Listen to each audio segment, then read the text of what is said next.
और उत्तर प्रदेश के संभल स्थित कल्की धाम आश्रम में शिला पूजन और शिलादान कार्यक्रम का आयोजन किया गया।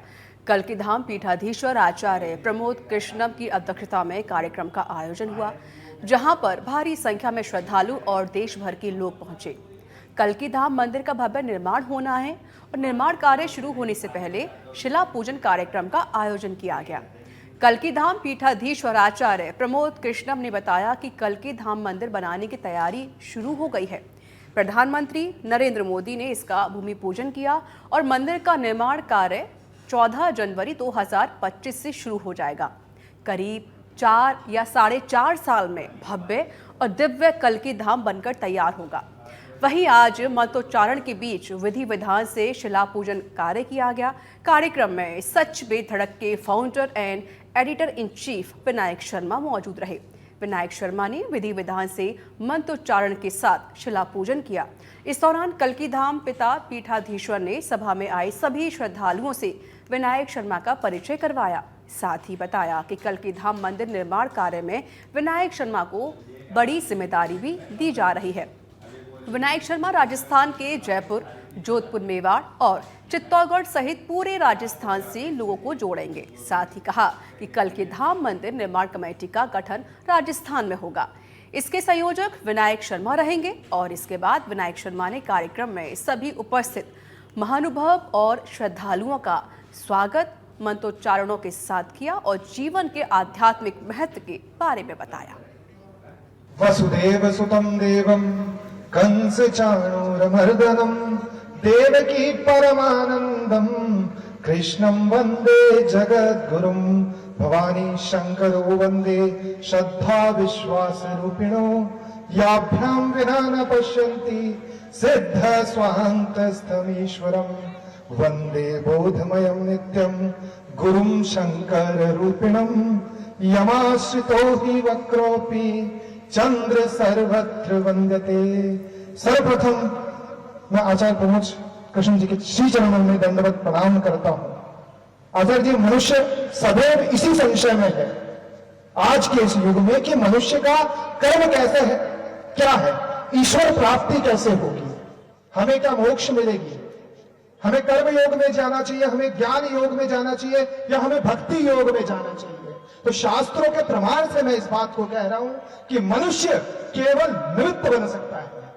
हमारा जो जन्म हुआ है वो सिर्फ निमित्त बनने के लिए हुआ है, बाकी तो सारी लीला स्वयं भगवान कर रहे हैं।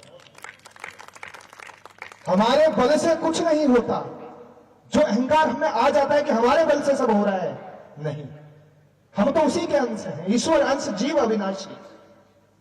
हम निमित्त बनने के लिए इस संसार में आए हैं और हमारा सौभाग्य है कि 4,32,000 वर्षों के कलयुग में इस समय में हमारा जन्म हुआ है, जिस युग को अंत करने के लिए, सतयुग का प्रारंभ करने के लिए, सभी प्राणियों को पापों से मुक्त करने के लिए भगवान इस धरा पे प्राकट्य होंगे और उस प्राकट्य का स्वागत आज हम उस युग के, इस वर्ष के, इस दिन में यहां पर कर रहे हैं। तो यह हमारे बल से नहीं हुआ, यह उसी ने चुना है हमें कि हम उसके स्वागत की तैयारी कुछ कर सकें।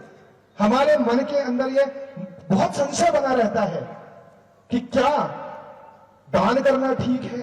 दान को लेकर हम बहुत ज्यादा संशय में पड़ जाते हैं कि कहीं दान करना से कुछ नहीं होता, क्योंकि बहुत सारे ज्ञान की बाढ़ आई हुई है, सोशल मीडिया का जमाना है, लोग सनातन पर उंगली उठाते हैं। तो गोस्वामी तुलसीदास जी कह गए कलयुग में कि प्रकट धर्म के 4 पद, कली में एक प्रधान। कलयुग में एक ही प्रधान है, एन केन विधि कीजिए, सिर्फ दान करे कल्याण। सिर्फ और सिर्फ दान ही आपका कल्याण कर सकता है। और मैं प्रोफेशनल मैन जो लोग हैं उनको भी कह दूं कि दान के साथ ये इन्वेस्टमेंट है, ये निवेश है, जो कितना दुगना होकर कितना चौगुना होकर मिलेगा मैं आज आपको बता देता हूं। क्योंकि इस शरीर में हमारी आयु हो सकती है 80 वर्ष, 100 वर्ष खींच के, लेकिन अभी 4,27,000 वर्ष बाकी है। न जाने कितनी बार हमारा जन्म होगा और इसी मनुष्य शरीर में हम आके बार बार इस कल्की धाम के दर्शन करेंगे, क्योंकि प्रभु अंत में आएंगे। आप ये मत सोचिए कि मोक्ष हो जाएगी। जीवन से मोक्ष नहीं, जीवन में मोक्ष होनी चाहिए।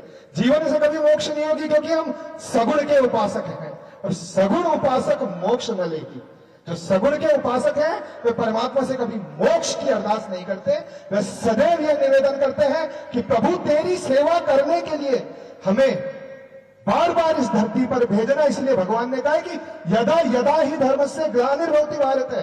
तो यह प्रश्न भी उठाया जाता है कि बार बार भगवान भारत में ही क्यों आते हैं और कहीं क्यों नहीं आते? क्योंकि धर्म सिर्फ भारत में है, और भारत के अलावा और सभी जगह पे केवल भोग है। और अगर भारत में हमारा जन्म हुआ है तो पुण्य को कमाने के लिए हुआ है, और अगर भारत के बाहर जन्म होता तो उस पुण्य को भोगने के लिए होता। और हमारी वाणी के माध्यम से, हमारे मन के माध्यम से, हमारे कर्म के माध्यम से हम पूरे देश में जाकर, पूरे विदेश में जाकर कल की धाम का प्रचार करेंगे।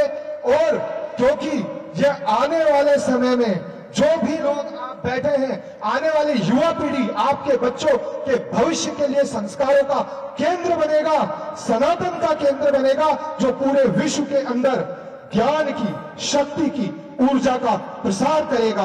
और कुछ बने ना बने, इन केंद्रों का बनना हमारे भविष्य के लिए, हमारे देश के भविष्य के लिए बहुत ही आवश्यक है। बस इतना ही कहकर आपके श्री चरणों में गुरुदेव प्रणाम करता हूं। जय हिंद, जय भारत, भारत माता की जय। सच बेधड़क, सच बेधड़क चैनल का नाम है इनका। एक बार बेधड़क होकर के ताली बजाइए। विनायक